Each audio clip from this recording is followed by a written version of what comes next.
മുസ്ലിം ലീഗിന്റെ പ്രവർത്തകന്മാർ കളക്ട്രേറ്റുകൾക്ക് മുമ്പിൽ ധർണ നടത്തുകയാണ്. നമ്മുടെ ജില്ലയിലെ ഇപ്പൊ നിങ്ങൾക്ക് എല്ലാവർക്കും അറിയാം SSLC റിസൾട്ട്. ഈ ജില്ലയിൽ +1 വേണ്ടി അപേക്ഷ നൽകിയിരിക്കുന്നത് 84,000 അപേക്ഷകരാണ്. 84,000 അപേക്ഷകർ.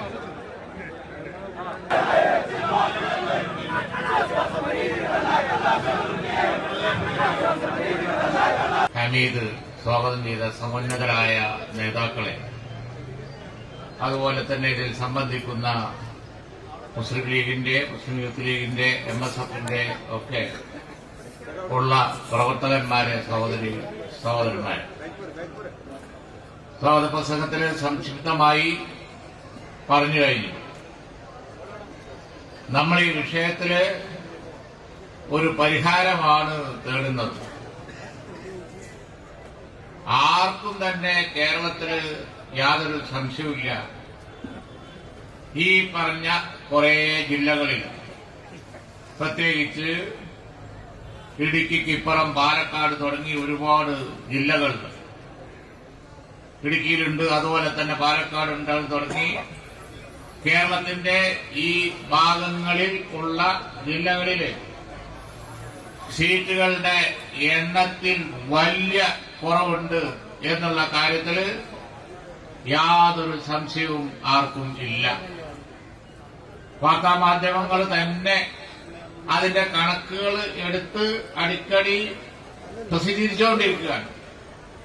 അതുപോലെ തന്നെ രാഷ്ട്രീയ പാർട്ടികൾ, ഞങ്ങൾ മാത്രമല്ല, എല്ലാവരും മത, സാമൂഹ്യ, സാംസ്കാരിക സംഘടനകൾ തുടങ്ങി നിഷ്പക്ഷമായി ചിന്തിക്കുന്ന എല്ലാവരും ഉച്ചത്തിൽ പറഞ്ഞുകൊണ്ടിരിക്കുന്ന ഒരു കാര്യം, കേരളത്തിന്റെ ഈ ഭാഗങ്ങളിലൊന്നും, ഈ പറഞ്ഞ ജില്ലകളിലൊന്നും, മലപ്പുറം പോലുള്ള ജില്ലയിൽ, കോഴിക്കോട് പോലുള്ള ജില്ലകളിലൊക്കെ വമ്പിച്ച കുറവാണ്.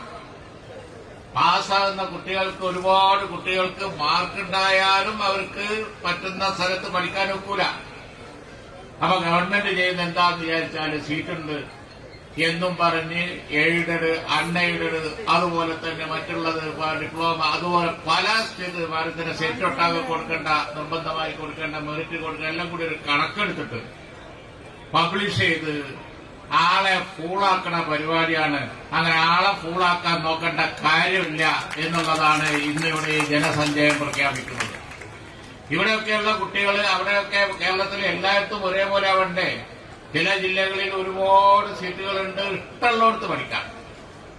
എന്നാ ബാക്ക്വേർഡായ ഈ ജില്ലകളിലൊക്കെ സീറ്റിന് കുറവുള്ളിടത്തൊക്കെ കുട്ടികൾ എവിടെയെങ്കിലും പോയി പഠിച്ചാൽ മതി, എവിടെയെങ്കിലും, എന്തിനാലും തിരക്കല്ല, അവർക്ക് പോയി പഠിച്ചാൽ മതി എന്നൊക്കെയുള്ള ഒരു നിലപാടാണ് ഗവൺമെന്റ് എടുക്കുന്നത്. ഇത് ശരിയല്ല. നമുക്ക് എല്ലാവർക്കും അറിയാവുന്ന പോലെ കാലാകാലങ്ങൾ അധികാരത്തിൽ വരുമ്പോൾ ഇടതുപക്ഷ ഗവൺമെന്റുകൾ മതിയായ സീറ്റുകൾ അനുവദിക്കാറില്ല. അതിന് വലിയ പിശുക്കാണ് അവർ അധികാരത്തിൽ വന്നാൽ, കഴിഞ്ഞ കാലങ്ങളിലൊക്കെ. എന്നാൽ UDF അധികാരത്തിൽ വരുമ്പോ ആവശ്യമായ സീറ്റുകൾ ഈ ജില്ലകളിലൊക്കെ അനുവദിക്കും. എനിക്കിപ്പോഴും മനസ്സിലായില്ല എന്താണ് മലബാറിലെ ഈ ജില്ലകളിലൊക്കെ അവരിങ്ങനെ പിശുക്ക് കളിക്കുന്നത് എന്നുള്ളത് ഒരിക്കലും മനസ്സിലായിട്ടില്ല. കാരണം അവരെല്ലാ ബാക്ക്വേർഡുകളുടെയും ആളാണ്, അതുപോലത്തെ എല്ലാ ജനവിഭാഗങ്ങളുടെയും ആളുകളാണ് എന്നൊക്കെയാണ് ഇടതുപക്ഷം പറയാൻ. തെരഞ്ഞെടുപ്പ് വരുമ്പോ പരസ്യപ്പെടുത്തൽ അങ്ങനെയാണ്, ഞങ്ങൾ അധികാരത്തിൽ വന്നാലേ നീതി കിട്ടുള്ളൂ, അല്ലെങ്കിൽ നിങ്ങളൊക്കെ 2ാം ക്ലാസ് പൗരന്മാരായി പോകും എന്നാണ് ഇലക്ഷൻ വരുമ്പോ പറയല്. പക്ഷേ ഇലക്ഷൻ കഴിഞ്ഞ് പാലം കടന്നു നടന്നാൽ പിന്നെ നയം കൂരായണ എന്ന് പറയുന്ന ഈ സമീപനം കാലാകാലങ്ങളിൽ LDF ഗവൺമെന്റുകൾ എടുക്കാറുണ്ട്. കോഴിക്കോടാണ് ഏറ്റവും സീറ്റ് കുറവ്. അവിടുന്ന് ബഹുഭൂരിപക്ഷം വരുന്ന ആളുകളെ, LDFന്റെ ആളുകളെയാണ് ജയിപ്പിക്കാറുള്ളത്. പൊളിറ്റിക്കലായി പറയുകയാണെന്നുണ്ടെങ്കിൽ അവിടെ ഒരുപാട് LDFന്റെ MLAമാരുള്ളതാണ്, മന്ത്രി ഉള്ളതാണ്, ബാക്കിയുള്ളതാണ്. പക്ഷെ അവിടെ പഠിക്കാൻ സീറ്റില്ല, ഒരു ഉത്തരവാദിത്തം അവർക്ക് വേണ്ടേ. പിന്നെ UDF വരുമ്പോ ഞങ്ങള് അത് നികത്താറാണ് പതിവ്. UDF അധികാരത്തിൽ വരുമ്പോ കണക്ക് നോക്കി അതാത് പഴയ വിദ്യാഭ്യാസ മന്ത്രിമാർ ഇപ്പോ വേദികരിക്കുന്നുണ്ട്. അതാത് കാലങ്ങളിൽ ആവശ്യമായ സീറ്റുകൾ ഞങ്ങൾ അനുവദിക്കും. അപ്പോ അതിനെതിരായി അവർ സമരം ചെയ്യാറുണ്ട്. വാരിക്കോരി മലപ്പുറത്ത് കൊടുക്കുകയാണ് എന്നും പറഞ്ഞ് സമരം ചെയ്യാറുണ്ട്. പക്ഷെ ആ സമരത്തെയും മറികടന്നാണ് ഞങ്ങൾ അധികാരത്തിൽ വന്നാൽ ഞങ്ങൾ സീറ്റുകൾ കൊടുക്കാറുള്ളത്. ഇനി വലിയ താമസമൊന്നുമില്ല, ആർക്കും ഒരു സംശയം വേണ്ട. UDF അധികാരത്തിൽ വന്നാൽ ഞങ്ങൾ കൊടുക്കുകയും ചെയ്യും, യാതൊരു സംശയം ആർക്കും വേണ്ട. ഇതൊക്കെ പറഞ്ഞത് എന്താ ചോദിച്ചത് വെച്ചാൽ കൊടുക്കൂല എന്നാണല്ലോ പറയുന്നത്, പിന്നെന്താ ചെയ്യാറ്? അങ്ങനെ ഉണ്ടോ ഒരു നയം? അങ്ങനെ ഒരു നയമില്ലല്ലോ. ജനങ്ങളെ നോക്കി അവർ ന്യായമായ കാര്യങ്ങൾ പറയുമ്പോ ജനാധിപത്യ സംവിധാനത്തിൽ ഇതൊക്കെ തരൂലെന്നാ പറയുന്നത്. ഞങ്ങൾ എന്താ ചെയ്യാന്ന് ആരെങ്കിലും ചോദിക്കാറുണ്ടോ? കഴിഞ്ഞ കാലങ്ങളിൽ ഞങ്ങളൊന്നും ചോദിച്ചിട്ടില്ല. അങ്ങനെ ചോദിച്ചവരൊക്കെ മുട്ട് മടക്കിയിട്ടേ ഉള്ളൂ. ഒരു സംശയവും ആ കാര്യത്തിൽ വേണ്ട. ഞങ്ങൾ ഇപ്പൊ ഉദ്ദേശിക്കുന്നത് നേരത്തെ ഹമീദ് ഇവിടെ പറഞ്ഞതുപോലെ ഇന്ന് ഒരു ഇന്ന് ധർണ മാത്രമേ ഉള്ളൂ. സമാധാനപരമായിട്ടാണ് ഈ ധർണ. MSFന്റെ പ്രവർത്തകന്മാരുണ്ട്, യൂത്ത് ലീഗിന്റെ പ്രവർത്തകരോടൊക്കെ ഞാൻ പറയാണ്, ഇന്ന് നമ്മൾ റിസൾട്ട് ഓറിയന്റഡ് ആയിട്ടുള്ള ഒരു സമരമാണ്. ഈ ധർണ ജനങ്ങളുടെ വികാരം അത് ഇവിടെ പൊതുസമൂഹത്തെ അറിയിക്കാനാണ്. വാർത്താമാധ്യമ പ്രതികളുണ്ട്. ഞാൻ ഈ +2ന്റെ സംഭവം ഞങ്ങളൊക്കെ അടിക്കടി അവരോട് സംസാരിച്ചുകൊണ്ടിരിക്കുന്നുണ്ട്. അവർക്കൊക്കെ ബോധ്യമുണ്ട്. കണ്ടമാനം സീറ്റ് കുറവുണ്ട്, കുറച്ചൊന്നുമല്ല. കണ്ടമാനം ആയിരക്കണക്കിന് സീറ്റിന്റെ കുറവാണ് ഇവിടെ ഉള്ളത്, കുറച്ചൊന്നുമല്ല. എന്തൊരു ന്യായമാണ്! ലോകത്ത് എവിടെയെങ്കിലും ഇങ്ങനെ ഉണ്ടോ? നന്നായി പഠിക്കുന്ന ആ കുട്ടികള് പാസ്സായി വരുമ്പോ ആ ഒരു സീറ്റിന് വേണ്ടി കേഴുകയാണ്. എന്നിട്ട് കോടതി പോവാണ്. കോടതിയിൽ ഗവൺമെന്റ് പറയുന്നത് ഞങ്ങൾക്ക് പരാതി കിട്ടിയിട്ടില്ല എന്നാണ്. സീറ്റ് പഠിച്ച് പാസ്സായി കുട്ടികൾക്ക് അവസരം കൊടുക്കേണ്ട ഗവൺമെന്റ് എന്തിനാ പരാതിക്ക് വേണ്ടി കാക്കുന്നു എന്ന് കോടതി ചോദിച്ചു. അപ്പൊ അതുകൊണ്ട് ഇതൊരു ന്യായമില്ല, ഒരു സംശയം വേണ്ട. ഗവൺമെന്റ് തിരിഞ്ഞു നിന്ന് ഞങ്ങൾ തരൂല എന്ന് പറഞ്ഞാൽ അതിനുള്ള ശിക്ഷ നിങ്ങളിരിക്കുന്ന സീറ്റിൽ നിന്ന് നിങ്ങളെ ഗവൺമെന്റിനെ ഇവിടുത്തെ ജനങ്ങൾ പറഞ്ഞയക്കും എന്നുള്ളതാണ് അതിനുള്ള ശിക്ഷ വരാൻ പോകുന്നത്. ഒരു സംശയം ആർക്കും വേണ്ട. ജനരോഷം ഈ അവഗണനക്ക് എതിരായിട്ടുണ്ട്.